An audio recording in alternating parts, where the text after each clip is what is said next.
Bonjour à tous et bienvenue sur Gamma Invest. Cette chaîne est dédiée aux finances et à l'investissement. Ici, on partage des connaissances et des conseils dans le domaine de la finance à travers trois piliers: l'immobilier, les marchés financiers et l'entrepreneuriat. Notre objectif est de vous donner les moyens d'atteindre les vôtres.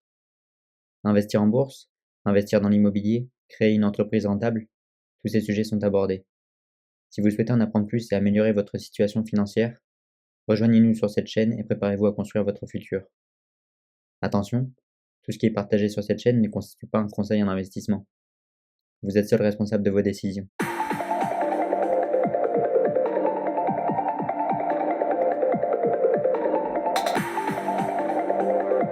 Aujourd'hui, on va voir les trois domaines d'investissement et d'enrichissement, et plus précisément les inconvénients et les avantages de chacun. Et à la fin, on verra ensemble dans quelle situation il est plus avantageux d'utiliser tel ou tel pilier d'investissement en fonction de sa situation et surtout de son capital. Commençons par la bourse. Pour ce qui est des points plutôt positifs, c'est très facile à mettre en place. N'importe qui peut avoir accès à Internet et avec un ordinateur, créer un compte de bourse et investir ses premières économies. C'est très simple et il n'y a pas besoin d'échanger avec qui que ce soit. Le deuxième avantage, c'est que le risque est mesuré. Étant donné qu'on ne fait pas appel à l'endettement ni à aucun crédit bancaire, parce qu'aucun banquier vous prêtera de l'argent juste pour investir en bourse. Donc le risque que vous prenez est limité au capital que vous investissez. On n'irait pas chercher ni votre maison ni votre voiture si toutefois vous perdez tous vos sous en bourse.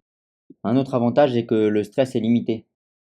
C'est-à-dire que vous engagez que votre argent, pas d'associés, pas d'employés. Et voilà, il y a uniquement ce stress-là qui vient, mais il n'y a pas de stress de perdre tout ce qu'on possède, ni de faire couler et de limiter les revenus de qui que ce soit. Dans le cas où on se plante, bien sûr. Et enfin, le dernier avantage que je vois, c'est que vous pouvez commencer avec un très faible capital. Juste avec quelques dizaines d'euros ou centaines d'euros, vous pouvez commencer à investir et à apprendre par vous-même les différents rouages de l'investissement sur les marchés financiers. Les inconvénients maintenant. Eh ben, vous n'avez pas accès au levier bancaire, comme je l'ai déjà dit. Donc, c'est-à-dire que si vous n'avez pas déjà un énorme capital, ça sera très compliqué pour vous de faire de gros gains. C'est pas compliqué, il n'y a pas de magie. Plus on investit gros, plus on gagne gros. Donc, si vous investissez sans utiliser le levier bancaire et que vous n'avez pas des gros moyens, voilà, c'est le gros point négatif de la bourse. Vous n'irez pas chercher de gros gains sans gros moyens. Il est quasiment impossible de devenir riche uniquement grâce à la bourse. Ou alors il faut faire vraiment de gros coups et donc prendre de très gros risques. Ensuite, un autre point négatif est que c'est très chronophage quand on veut bien le faire. C'est-à-dire que le temps de se former, le temps de suivre ses analyses, bien sûr, on peut mettre des systèmes d'alarme, de vente quand on passe un seuil ou d'achat quand on passe un seuil, donc ça c'est plutôt automatisé, je suis d'accord. Mais quand on veut vraiment suivre de façon précise et professionnelle, adopter une approche en tout cas qui est plus professionnelle, il faut utiliser beaucoup de temps pour analyser, passer au crypte les bilans, les différents ratios financiers d'une société avant d'investir dedans. Donc c'est des choses qu'il faut être capable de faire et passer du temps sur chaque analyse avant d'investir. Ça c'est du temps et personne ne le fera à votre place. Passons à l'immobilier maintenant. Le premier avantage que je vois et que vous connaissez tous, c'est que c'est très facilement finançable.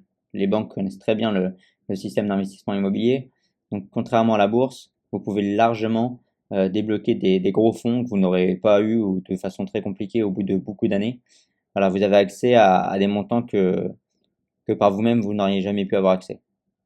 Donc là, tout de suite, les rendements sont beaucoup plus importants. Si on parle de la rentabilité, elle, en termes de pourcentage pur, les pourcentages sont très faibles. C'est-à-dire qu'on est entre 9 et 20% de renta sur un investissement immobilier, vraiment quand on s'en sort bien. Allez, 30% si on fait de l'achat-revente et que vraiment on va chercher des biens qu'on rénove de façon énervée. Et là, on peut aller chercher du 30, mais c'est très compliqué de faire plus que 30% de renta sur un investissement immobilier. Alors qu'en bourse, il est plus simple sur des cryptos ou sur des choses beaucoup plus volatiles ou en période de crise d'aller chercher des rendements à x1, x2, x3, ce qui est très compliqué en immobilier. Mais ça, c'est uniquement si on raisonne en termes de rentabilité en pourcentage. Si on raisonne en termes de montant, étant donné que vous utilisez le levier bancaire, les montants que vous engrangez en termes de plus-value ou de loyer sont souvent beaucoup plus importants que ce que vous touchez en bourse si vous y allez avec votre faible capital. Un autre gros point avantageux pour l'immobilier, c'est le fait que c'est quelque chose de tangible et que c'est pas demain la veille que l'immobilier s'écroulera, en tout cas totalement. Tout le monde aura toujours besoin d'un toit au-dessus de la tête et c'est quelque chose vraiment, c'est une valeur refuge. Donc c'est vrai qu'avoir de l'immobilier, tous les hommes, les femmes les plus riches de ce monde détiennent de l'immobilier. C'est pas pour rien. C'est une valeur refuge, ça permet de stocker sa richesse et c'est plus ou moins liquide. Et en immobilier, à moins de vraiment se rater et passer à côté, acheter quelque chose vraiment de surévalué et de pas acheter au bon prix, il est très compliqué, enfin en tout cas il est plus compliqué de se rater. Il est plus compliqué de ne pas ressortir positif d'un investissement immobilier que d'investir dans une action boursière et là où le risque de perte est beaucoup plus important, surtout si on n'a pas pris le temps d'analyser celle-ci en amont. Pour ce qui est des points négatifs maintenant sur l'immobilier, eh ben, tout de suite on a l'endettement, le risque que vous mettez sur votre tête quand vous empruntez. C'est-à-dire que si tout capote, la banque, ou en tout cas vos créanciers peuvent venir vous réclamer un certain montant, vous obliger à vendre le bien, voire pire des fois, vendre des biens que vous possédez pour pouvoir rembourser le crédit.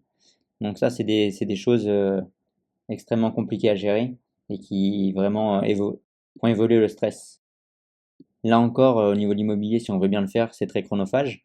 Faire des visites, il faut prendre le temps d'aller sur le terrain, faire des offres, beaucoup d'offres pour la plupart qui seront refusées ou alors pas validées. Donc c'est vrai que c'est énormément de temps et il faut être capable de suivre des travaux, de savoir de quoi on parle quand on parle de chantier.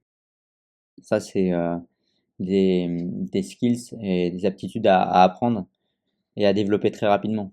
Donc ça encore, si vous n'êtes pas très manuel ou pas très tourné sur tout ce qui est chantier, etc., soit il va falloir vraiment que vous y mettiez, soit l'immobilier, ça va être très compliqué. En tout cas, sans rénovation en immobilier, c'est compliqué d'aller chercher des plus-values et donc de l'argent. Donc voilà, la base de l'immobilier, c'est un bon achat, une bonne rénovation et une bonne revente. En immobilier, un autre point important à prendre en compte, c'est que vous allez avoir besoin d'un réseau, chose dont vous n'avez pas forcément besoin en bourse, en tout cas beaucoup moins. Voilà, notaire, banquier, avocat, expert comptable. Voilà, tous ces corps de métier, c'est le B.A.-ba pour évoluer et faire de l'argent, en tout cas dans le domaine de l'immobilier. Donc tout ça, c'est encore des choses à bien prendre en compte. Je dis pas que c'est un point négatif parce que c'est quelque chose de très positif quand vous avez votre réseau, mais c'est vrai que si on compare les domaines d'investissement, la bourse, vous le faites tout seul dans votre chambre tranquillement devant votre ordinateur. L'immobilier, c'est pas du virtuel, ça se fait pas devant l'ordinateur tout seul à la maison. Donc là encore, il faut être capable d'aller chercher les contacts, de sortir et d'aller de l'avant et d'aller chercher à créer ce réseau. Donc c'est encore énormément de temps et on tombe pas tout le temps sur les bonnes personnes dès le début. Et pour finir sur les points un peu plus négatifs sur l'immobilier, je dirais qu'il faut un capital vraiment important dès le départ. Donc pas d'être riche, je suis pas en train de dire ça, mais sans apport maintenant, il va être très compliqué d'investir. Donc si vous n'avez pas minimum 20 000 de côté, ça va être très compliqué d'acheter de l'immobilier. Et 20 000, c'est vraiment le tout début, le minimum que vous devez avoir pour aller commencer sur une belle résidence principale, à mettre un apport et retaper, etc. C'est sûr que c'est bien mieux de commencer avec beaucoup plus de 20 000 euros. Mais voilà. Alors qu'en bourse, vous avez commencé avec vos 200 euros que vous avez mis de côté, ça suffit largement. En tout cas, pour débuter, pour apprendre les rouages du système. En immobilier, les 200 euros, c'est juste les frais de dossier. Et encore, ils sont bien plus élevés que ça. Parlons d'entrepreneuriat maintenant. Créer un business. Sur les points positifs, c'est vrai qu'il y a un très très gros potentiel de gain. Là, si on parle en termes de pourcentage, on peut vraiment aller chercher des pourcentages de fou par rapport à l'investissement mis de départ. Mais c'est comme tout, plus il y a de gains potentiels, plus le risque est important. Donc c'est sûr qu'avec avec un business qui marche, vous pouvez aller chercher dès la première année des rendements qui vous permettent de rembourser tout l'apport que vous avez mis et quelque chose de vraiment tous les ans faire des gains vraiment très très importants. Mais ça, c'est si votre business marche. Potentiellement quelque chose qui peut vous rapporter beaucoup, mais c'est également quelque chose qui peut très rapidement tout vous faire perdre. Un autre point positif, c'est quand, dans le business en tout cas, l'association, c'est la base. Donc vous allez pouvoir vous associer, vous allez devoir vous associer, et ça, c'est quelque chose d'extraordinaire. Parce que vous allez limiter les risques, diviser les risques, et surtout multiplier le savoir-faire. Enfin, sur les points positifs, avec un bon business, si vous arrivez vraiment à bien le développer, au bout de X années, vous pouvez réussir à déléguer les tâches importantes, voire la totalité des tâches. Et à partir de là, vous pouvez potentiellement réussir à vraiment vous libérer du temps et à profiter de la vie. Et ça, c'est très difficile de le faire uniquement avec de la bourse ou uniquement avec de l'immobilier, ou alors ça prendra énormément de temps. Avec un business, si vraiment il se lance très bien, que vous avez réussi à toucher votre marché, en quelques années, vous pouvez vite déléguer toutes les tâches, trouver un responsable ou des employés de confiance à qui vous voulez déléguer. Et à partir de ce moment-là, vous pouvez vraiment avoir une liberté de votre temps et donc liberté de votre vie. Pour ce qui est des points négatifs maintenant, bah, vous vous en doutez, c'est un stress énorme et c'est des risques énormes sur votre tête. C'est-à-dire que là, quand vous vous empruntez pour un business, c'est très clairement une caution personnelle qui est demandée. Donc si ça capote, c'est pas compliqué, ils iront vous chercher. Soit vous prenez des garde-fous, vous arrivez à limiter la caution sur personnelle sur votre tête, soit ils pourront aller vous chercher tous les biens que vous possédez pour rembourser la totalité de ce que vous leur devez. Et je vous préviens tout de suite, si toutefois vous faites capoter un business, il vous sera très compliqué par la suite de retourner à la banque pour vous faire financer un second business et avoir une deuxième chance. On n'est pas dans le monde des bisounours. Sur le lancement de votre business et en tout cas sur les premières années, en termes de temps demandé, c'est une option qui est extrêmement chronophage. Vous n'allez pas compter vos heures, votre salaire au début sera très restreint. Donc vraiment, ce point-là est vraiment à prendre en compte. La première, deuxième, voire troisième année, votre vie est entre parenthèses pour votre business. Et encore, quand je dis la troisième année, je suis plutôt gentil. Ça peut être beaucoup plus longtemps. Enfin, dernier point négatif, c'est qu'il vous faut un apport extrêmement important. Il vous faut au minimum, quand on lance un business, il faut compter 30% d'apport. Donc 30% d'apport, ça va très vite. Vous voulez lancer un business avec 500 000 balles, il vous faut déjà avancer 150 000. Tout le monde n'a pas les capacités de faire ça. Donc soit vous associez là tout de suite, l'apport est moins important, les gains aussi, et je vous conseille de le faire. Soit il faut vraiment mettre beaucoup d'argent de côté. Si on fait une petite conclusion là-dessus, il faut savoir qu'il y a autant de situations qu'il y a de personnes. Pour chaque histoire, il y aura un choix à faire. Donc voilà, c'est pas tout noir, tout blanc, c'est plutôt gris. C'est à vous de voir en fonction de votre situation, de votre capital et de ce que vous êtes prêt à risquer, où est-ce que vous voulez aller. Et bien sûr, il n'est pas impossible de vouloir faire les trois, c'est même recommandé. Mais en tout cas, vous dispersez pas trop et en fonction de votre capacité, soyez réaliste. Voilà, essayez de faire des choses en adéquation avec vos capacités actuelles à l'instant T. Par exemple, si vous avez un capital faible, beaucoup de temps et que vous êtes plutôt du style scolaire, la bourse sera plus adaptée pour débuter. N'allez pas lancer un business sans aucun capital. Déjà, vous ne pourrez pas, ça sera très compliqué. Il faudra lancer un business qui vous demande aucune charge de départ. Et on n'est pas tous Jeff Bezos ou Mark Zuckerberg pour lancer des business du fond de notre chambre et générer des milliards quelques années plus tard. Le conseil que je pourrais vous donner là-dessus, c'est ne pas vouloir créer quelque chose, mais plutôt essayer d'améliorer quelque chose qui existe déjà.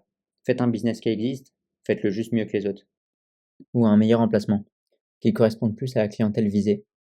Un autre exemple, vous avez été manager, vous savez gérer des équipes, vous avez le sens de l'entrepreneuriat et vous avez un capital important de côté. Ok, lancez-vous dans un business. La bourse, ça pourra peut-être être sympa, mais vous n'aurez pas ce côté humain, vous n'aurez pas cet échange au niveau du leadership, etc. Donc peut-être que ce qui vous convient le mieux, c'est d'ouvrir un business. Et dans un domaine dans lequel vous avez une expertise, c'est beaucoup mieux, beaucoup plus safe.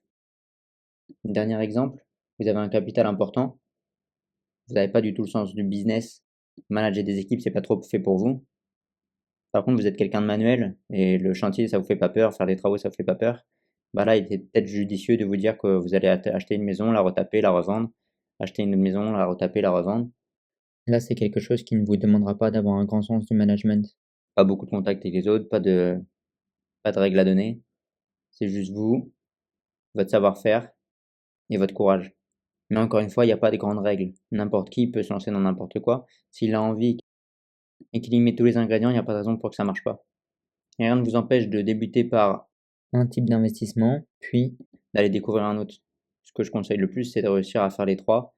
La seule chose, c'est de ne pas faire les trois en même temps. C'est d'être conscient que dans votre vie, vous avez un 24 heures comme tout le monde dans une journée et qu'il faut être capable par période de se concentrer plus sur un type d'investissement qu'un autre en fonction de l'attraction qu'il y a sur tel ou tel domaine.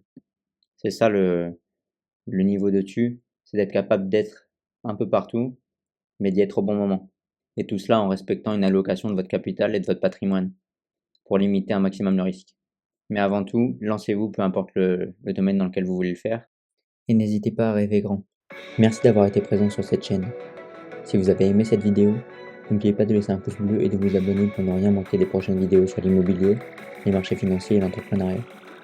N'oubliez pas de cliquer sur la cloche pour recevoir des notifications dès qu'une nouvelle vidéo est publiée. Merci encore pour votre soutien et à très vite sur Gamma Invest.